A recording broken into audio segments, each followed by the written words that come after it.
نبات ميديا نبات ميديا نبات ميديا نبات ميديا نبات ميديا سلام سلام سلام تخاطرتي نبات ميديا كما يكنيهم كما يالهم ابزز لهم سلام انتعنا نعافهم يكوننا بنا لما عطون كم تلموت استفلاليه حصه زلهم مدبات كلنا شير لايك سبسكرايب ناغبرنا دما نزي يوتيوب شانل لا بمعباي كل زكا علمنا نغبر دقيمنا دقاقيمنا نصوع مباركس بغتا نابتلومي ادالينا زلنا مدبات كنبلينا سناي مكتتال بفلاي دمازوما محبراو مراغبيتات تنطفو نيرتراو هاغراونت زوكل سئلتات فيديوتاتن صحفاتنا مزرغح اي تحمو داي تتقم تبهال حبريتا يلان انت وحدن معلتي ايرتراز بالصحف مهب ني اي قلبي زغونه غاله زيغا بزعبا ايرترا خفلت ابز دليلو زسنبد زفرح زصلع حبريتا نخهلو تسريحلي حجرما نحنا بوغنا نو ازيا عدي ازي حزبي ازيو منغستي ازي دما بحرين نبلنا كل صبو زبل محبراو مراخبيتات نملايو شير نغبر لايك نغبر بحبار نسرح دقحاو بوي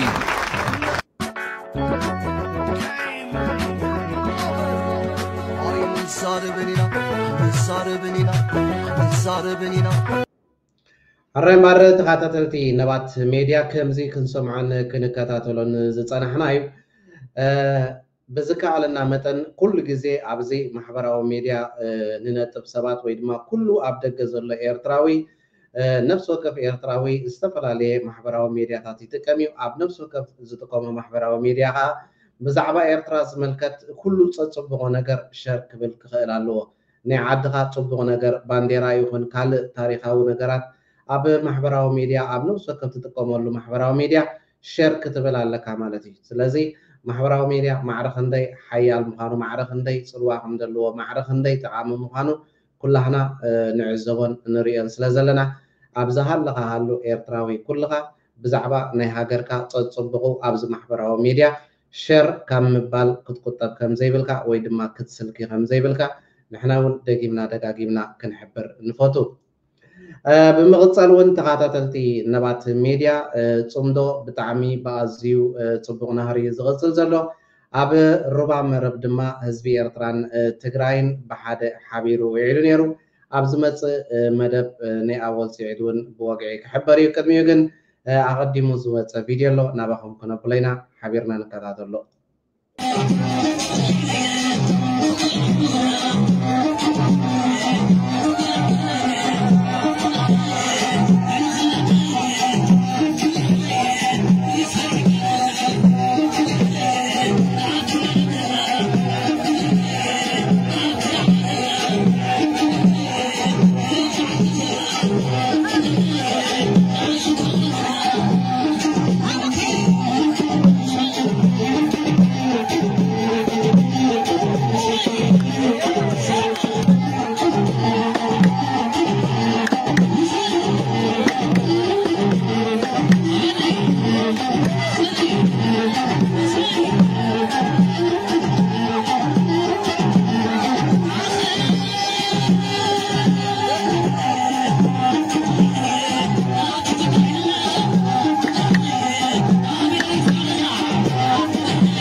زغير بتجن رح تصمدو بتعمي بزحية لنهري خيط كم زلوا يزريكا دو زبلو زخنا يكون حيل خمزي لدما مسكر كوين اللو مالتي إذن رياض لنا ويدما إذا صرح زلوا صرح هي ومسكر مهانو تعذيبنا رينا لنا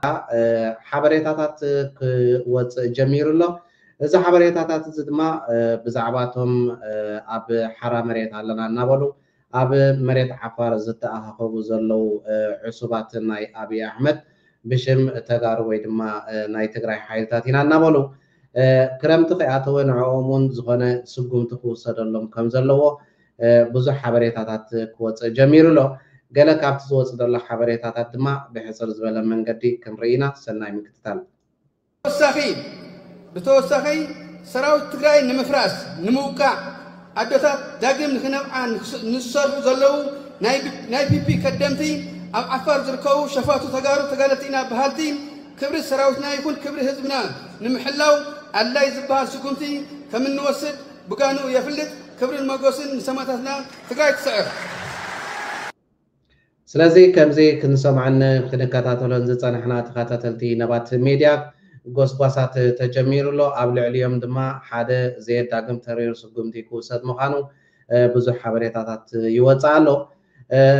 እዚ ጥራይ ዘይኮነ እውን ካልእ ንዕኡ ዝምልከት ሓበሬታ ምስ ንርኢ ድማ በዞም ዕሱባት ናይ ብልፅግና እቲ ሓበሬታ ብስፍሕ ዝበለ ገሊፆም ኣለዉ ናብኡ ክነብለኩም ኢና አደጋ ውስጥ እየገባን ነው ስለዚህ ክረምት ከመግባቱ በፊት እነዚህን ነፃ መሬት ላይ ያሉት ላይ በአስቸኳይ መደምሰስ አለባችሁ የሚል ውሳኔ ወስነዋል ክረምት ከመግባቱ በፊት say matter of 1 month and 2 months ማለት ዝም ብሎ አይደለም እና ኢሳያስ ይሄን ነገር ሲሪየስሊ የሚያነሱት በባዶ አይደለም ሁለት ሶስት ምክንያቶች አሏቸው በነገራችን ውስጥ ኢንተርናሊ ማለት ነው አንደኛ ነፃ መሬት ላይ ያሉት የትግራይ ልጆች ናቸው ነወዲያን ጥሩ የትግራይ ልጆች ናቸው የትግራይ ተዋጊዎች ናቸው የኢትዮጵያ መከላከያ ነበሩ ዋቴቨር ብቻ የትግራይ ተዋጊ እና ቁጥራቸው ደግሞ 4 ክፍለ ጦር እንግዲህ ወታደሮች እዚህ እስካላችሁ አንድ ክፍለ ጦር ስንት ይዛል ንገሩና አባዙት ስንት ሺህ ሊሆን እንደሚችል ሎጂስቲኮቻቸውም እየታዩ ነው ነገ ከነጎዲያ ሌላ አይነት ሲሪየስ ነገር ከመጣ ድጋፍ የማግኘት ነገር አይኖርም ብዬ አላስብም ይኖራል ድጋፍ ምን የኢትዮጵያ መንግስት ሞኛ አይሆንም የሆነ ነገር ከመጣ ድጋፍ ሊያደርግ ይመጣል ብዬ አስባለሁ መሬትም ዝም ብሎ አይደለም የሚሰጠው ቅና ሰጥቶ ነው ነፃ መሬት የሰጠው ስለዚህ የሻቢያ ፐርፐስ የመጀመሪያው የትግራይ ልጆች ከትግራይ ልጆች ጋር እንዲጋደሉ ነው እየሰራ ያለው حرام تخاطلتي نبات ميديا كم زي كنسمعن كنكتاتلون زصنحنايو تحبريتات يزدغمو زلو انتا يزبلنا دلو زخرمت زخيات وي نزوم اب عفار انصار حزبن سراويتن ناي تግራይ ተአኻኺቦም ቃል ስኽንገብሪና ኢሎም ተበጊሶም ዘለው ዕሱባት ናይ አብይ አሕመድ ስጉምቲ ክውሰድ ስለዝኽእል መንግስቲ ፌደራል ድማ ነዚ ስቂሉ ከም ዘይርኢ ምክንያቱ ብናቱ አፍልጦ ወይ ከዓ ናቱ ዕሱባት ኮይኖም ይሰርሑ ክሳብ ዝሃለው ድጋፍ ክገብረሎም ወይ ድማ ሓገዝ ክገብረሎም ከም ዝኽእል ክዛረብ ፀኒሑ እንደገና ተመሊሱ ነቲ ተዛረቦ ከዓ ከፍርሶ ጀሚሩ ማለት ስለዚ ሻዕቢያ ይብላሎ ሻዕቢያ ንህዝብ ትግራይ ወይ ድማ ነተጋሩ ነንሕድሕዶም ክናቆት ዝሰርሕ ዘሎ ኢሉ ኣብ መጨረሻ ደምዲሞ ስለዚ ባዕልና ንሕግዞም ኣለና አብይ ሕግዞም ኣሎ ባዕሊ ዘዕጥቆም ዘሎ ባዕሊው አንጻር ትግራይ ዘበክሶም ዘሎ ክብል ፀኒሖም ተመሊሱ ከዓ ሻዕቢያዩ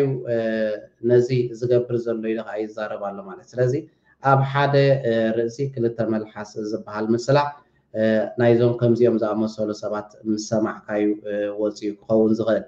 ልጆቻችን አሁን የደረሰን ዜና አለ አንድ የመከላከያ ሄሊኮፕተር ጎሮጎራ ሲደርስ ለጊዜው ጥቃት መሆኑ በተገለጸ አደጋ መከስከሱ ታወቀ በውስጡ የፌደራል ባለስልጣናትን እንዳሳፈረ የተነገረው የመከላከያ የጦር ሄሊኮፕተር ሙሉ በሙሉ መቃጠሉም ታውቋል አንከር ሚዲያ ስለ አደጋው መረጃዎችን በማሰባሰብ ላይ ነው ሄሊኮፕተሩ በፋኖ ኃይሎች በአርፒጂ መሳሪያ ተመትቶ እንደወደቀ የሚገልጹ መረጃዎች በስፋት እየወጡ ነው በሄሊኮፕተሩ ውስጥ የተሳፈሩት የፌደራል ባለስልጣናት መሆናቸው እንጂ እነማን እንደሆኑ ለማጣራት የተደረገው ሙከራ ለጊዜው አልተሳካም የዘውትር ተሳታፊያችን ከተለያዩ ምንጮች የሰበሰባቸው መረጃዎች ሊያካፍለን መስመር ላይ ይገኛል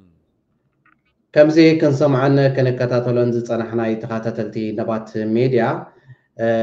ፋኖ በአርቢጂ ወቂዖም ሓንቲ ሄሊኮፕተር አውዲቆም ኣለው እዛ ሄሊኮፕተር ድማ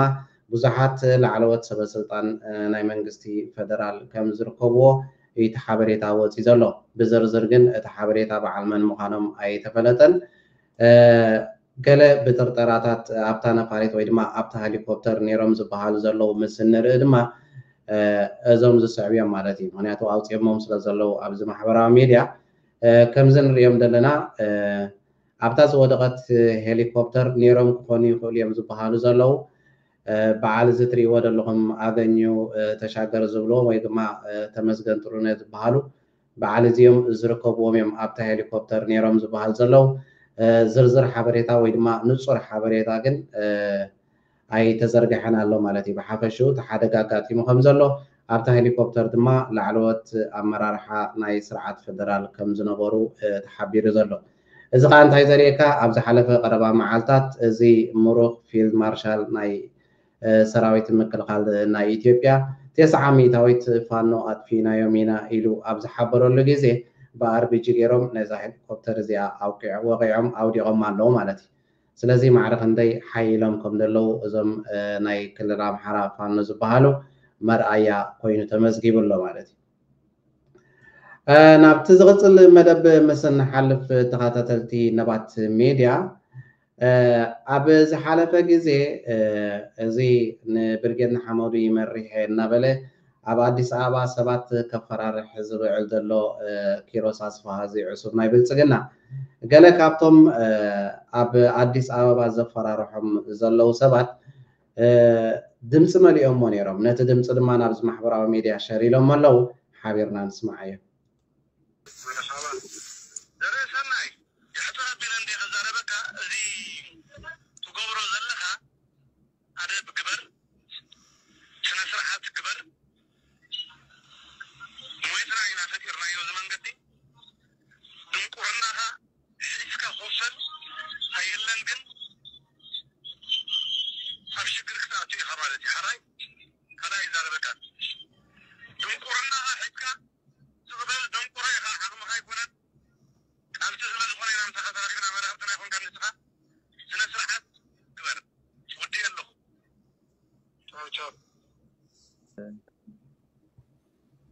عفشاوي نشتي منيخا نزبل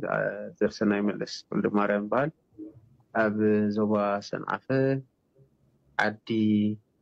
كولت زبال عدي توليد عدي أبزي إثيوبيا خا أب مرحلة معلم درجتنا حمدو أبوهم بركين ينتفعله هراي كم زي كنسمعن كنكتاتلون زصنحنا يتخاتلتي نبات ميديا ኣብ ዝሓለፈ ግዜ ብተደጋጋሚ ቪድዮ ሰሪሕና ነርና ኪሮስ ኣብ ኣዲስ ኣበባ ሰባት እስር ኣብ ኣዲስ ኣበባ ገባርን ሓዳርን ኮይኑ ሰባት የፈራርሕ ኢልና ሓቢርና ነርና ሕጂ ድማ ብንጹር እቲ ዝገብሮ ዝነበረ ማለት እዩ ቪድዮ መሊኦም በዓሎም እቶም ኣብ ኣዲስ ኣበባ ወይ ድማ ጠርነፍቲ ናይ ብርጌድ ንሓመዲና ወይ ድማ ጠርነፍቲ ናይዞም ዕሱባት ኢና እናበሉ ኣብኡ ዝነበሩ ሰባት ንዕኦም ከመይ ገይሩ የፈራርሖም ከም ዘሎ ከመይ ገይሩ ገንዘብ ኣብ ኣካውንት ይስደድለይ እናበለ ይፃወተሎም ከም ዘሎ እዚኣ ሕፅር ዝበለት ኣብነት እያ ማለት እዩ ስለዚ ልዕሊ እዚ መርትዖ ወላ ሓንቲ ክቐርብ ዝኽእል ነገር የለን ድምፂ ሰሚዕና የለና እዚ ዝዛረብ ዘለውን ኣነ ሓላፊ ናይዞም ዕሱባት ኣብ ኣዲስ ኣበባ ዘለኹ ወይ ድማ ጠርናፍናቶም የፈራርሓኒ ኣሎ እናበለ ናብዚ ማሕበራዊ ሚድያ ሸሪልዎ ማለት እዩ ስለዚ ዕሱብ ንዕሱብ ከፈራርሕ ከሎ ብጣዕሚ ኢኻ ትገረም ስለዚ ነንሕድሕድኩም ተባሊዕኩም ነንሕድሕድኩም ተመናጭትኩም ይኹን ክጠፉ መጠረሻ ካልእ ትገብርዎ ነገር የለን ካልእ ትፅሕፍዎ ታሪክ የለን ማለት እዩ ሕራይ እምበር ተኸታተልቲ ነባት ሚድያ እዚ ወርሒ እዚ ወርሒ ሰነ እዩ ወርሒ ሰነ ከዓ ብፍሉይ ንዝክሮ ማለት እዩ ዝኽሪ ናይቶም ምእንቲ ሃገርን ህዝብን ኤርትራ በጃ ዝሓለፉ ጀጋኑ ሰማዕታት እንዝክረሉ ዕለት 20 ሰነ ኣብ ምእታው እዩ ንዕኡ ዝምልከት ሕፅር ዝበለ መደቡን ኣለና ነቲ መደብ ድማ ናባኹም ክነብለና ሓቢርና ንከታተሎ ተዛረብ ሓመድ ዘረባ ይፅዓዛ ሚዛን ኣሰር ሕድሮም ይዝጓዓዝ እዋን ኣቃልዕ ድሃዮም እንታይ ክዳን ክንክደን ኣብ ጻዕዳን ጸሊምን ትምየለን ወሲድካ ሕልውን ንጽፍን ተዛረብ ሓመድ መፈጠር ሰብ ሓመድ መዓልዎ ሰብ ጸኒሕካ ኢኻ መዋእል ብሉጫት ክትምገብ ርኢኻ ኢኻ ትእንግርቲ ክትግበር ክምዝገብ ምስ ክፉት ሽውሃትካ ብስጋና ብዘይዓግብ ፈሪርካ ኢኻ ኣኽል ብጡምያን ከብል ጠወይ ተሓፂን ማምልካ ኢኻ ኣኽል ብዕርቋን ዝባን ዝቐሎሱ ዘመን ዘጊብካ ኢኻ ኣኽል ተመጊብካ ጽቡቕን ጽብቕትን ልጓም ሽውሃት ግበር በልዶ ተመስገን ተመስገን ኣመስግን ኣመስግኖ ነዚ ውሉድ ፍረ ብርኩ ንዓኻ ዝሃበ ኣመስግኖ ነዚ ኸስዐ መርዮት ክዕንግል ዘይረብረበ ኣመስግኖ ነዚ ህዝቢ ነዚ ዓፅሚ ዓይኒ ፀሓይ ዝሓፀበ تمسكن من حمد يا أخلنا حمد دبي نسخة دبي داي جنهبا داي توم سلا داي حفاش صعدو داي جنهبا داي توم زمخنو بانديران خولدو داي جنهبا داي توم قردة سلام زقدن نزاري لنا من الأتمل حبوس يطلو لهم دولو ترأسهم يتركز طواف ولعنا لنا زخرون كنا حدث يبره لهم دولو يصبرها نفسس دمكات توحيدو غوب كنا ورد دخل كمن تايلوم كن قشل كنا حرد دول انت حاسيسو سماي كنا مغدود دهاي كي هبكا غن دلاي دهاي كي سعب كي نسونا خلو انتنويتو صدو ويملوسو تتوودو بعثن عصفان جقنانا هاي تنسلملو برهان نسألام زخدو موزيك ازنفاس دمك الزخوتا تلهز او ياسع سعيد سقتا اسهم عدو قنبل اسهم عدو مستا تزارب بعوتا عامل كران بايتا هبالو اخسوو سبلو مخميل لنا نقحب أسرهم ملئنا دو بديلنا ملغت منفسهم حمد نقرنا سمعهم سرحلهم سبحنا مقيلنا أدت مريتكم مسين بحري دمهم نايبان دير 4 وحبري عصمهم يزع عمدي مقوم يازدبري دهاي هابا حمد قلواب مدري كم يلو تاتهم هواريات كبره رحوم سلم مريت زهابون مريت وكازي وقونون عليت هايمانو حنت قدانوم ناتسنت كم يلو لنا حمد نقرنا حنت قالنا تاتهم قالات ياب لبنا دا يوم مركابي وهرفان هو ساتنا قالوم ندقاقن عوتنا حفاش نبلادلونا كم زيوم أم زيمانا تزارب حمد ده يوم هبنا كبرن موغسن نظام بجا حزبن هاجرن زحالفو جغانو سماتات إيرترا يهون حراي مار تخاتتلتي نبات ميديا نلومي أدالينا يزنبرنا مدبات نزي استخاتتلكمو يمثل نيرو أب كتصالي بحال فليز بلا مدبات كساب نراقب أبزز اللهمو سلامن تعنان نعهم يهون نبات ميديا